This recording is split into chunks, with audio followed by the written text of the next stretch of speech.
En République démocratique du Congo, 30 ans de vie brisée et des millions de morts.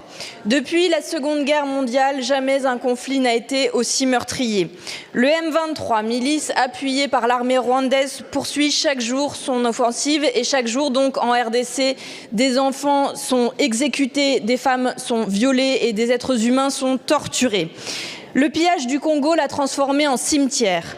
La Commission européenne, complice, a signé l'an dernier un accord pour faciliter l'importation de minerais rwandais.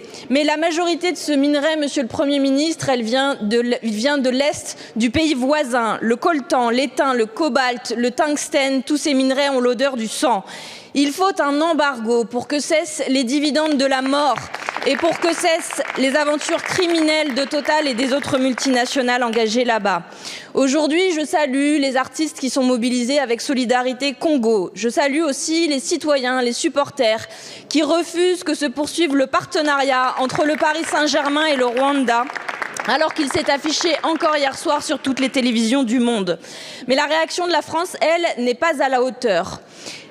Les condamnations que vous faites par voie de communiqué aujourd'hui ne suffisent plus et nous voulons rappeler cette évidence. L'action de notre pays en faveur de la paix et du droit international ne doit pas être à géométrie variable.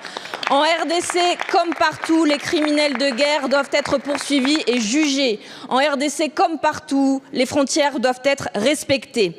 Patrice Lumumba a écrit « Nous ne sommes pas seuls. L'Afrique, l'Asie, les peuples libres de tous les coins du monde se trouveront toujours aux côtés de millions de Congolais qui n'abandonneront pas la lutte tant qu'il y aura des colonisateurs et des mercenaires dans ce pays. » Monsieur le Premier ministre, pour être aux côtés des Congolais, la France doit agir. Pourquoi n'a-t-elle toujours pas convoqué l'ambassadeur du Rwanda comme l'ont fait les pays voisins?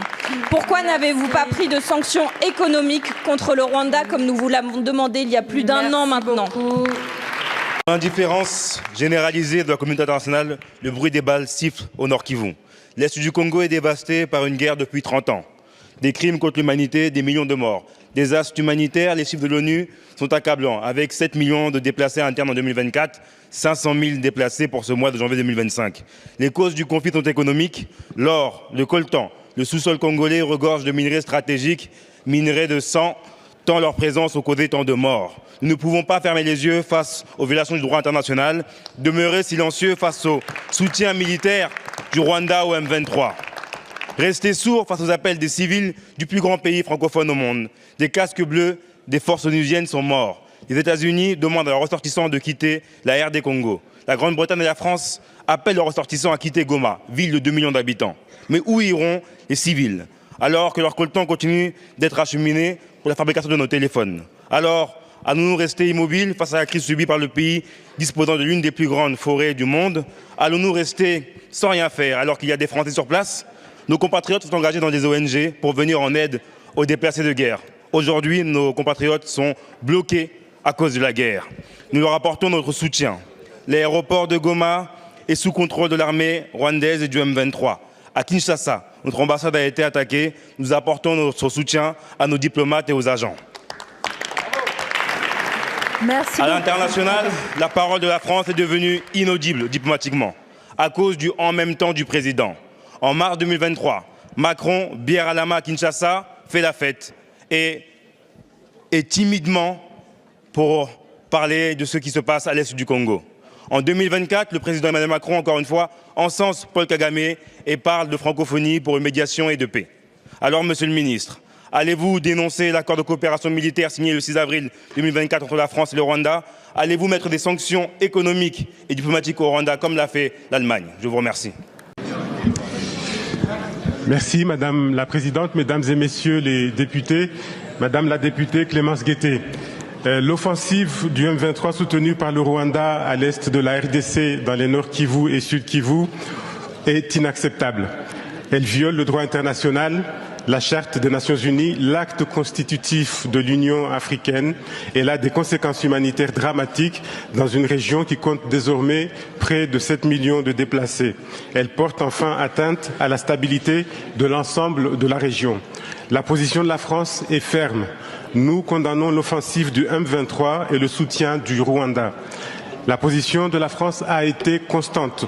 Nous le faisons depuis plus de 2 ans, notamment au Conseil de sécurité des Nations Unies.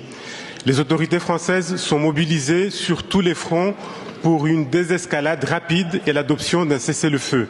Le président de la République et le ministre Barrot ont porté ces messages à plusieurs reprises auprès de leurs homologues rwandais et congolais. Au Conseil de sécurité, la France a porté la résolution adoptée à l'unanimité le 21 février qui condamne pour la première fois en des termes aussi clairs l'offensive du M23 et la présence rwandaise en RDC. C'est un message fort car unanime.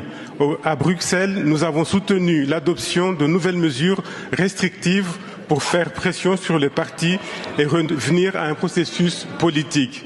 Sur l'humanitaire, le ministère des Affaires étrangères est mobilisé pour renforcer l'accès en RDC des besoins élémentaires. Sur la question de l'aide au développement au Rwanda, nous avons mis en pause la signature de nouveaux projets. La priorité actuelle va à l'établissement d'une solution politique. Nous n'écartons aucune option en coordination avec nos partenaires. La solution à ce conflit ne peut être militaire, elle doit être diplomatique et la France apporte son plein soutien aux processus régionaux de médiation en vue d'un cessez-le-feu, d'une reprise du dialogue politique. Merci, Monsieur le ministre.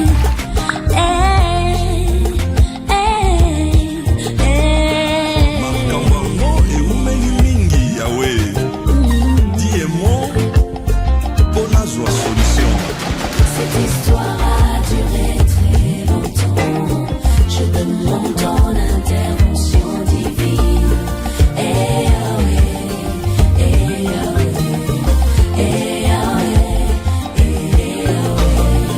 Dis un mot, dis un mot, dis un mot. On m'a navigué.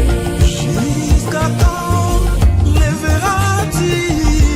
Protège mon âme contre les amiches, ma vie contre les lionceaux. Jésus, je laisse ma vie entre tes mains. Ma vie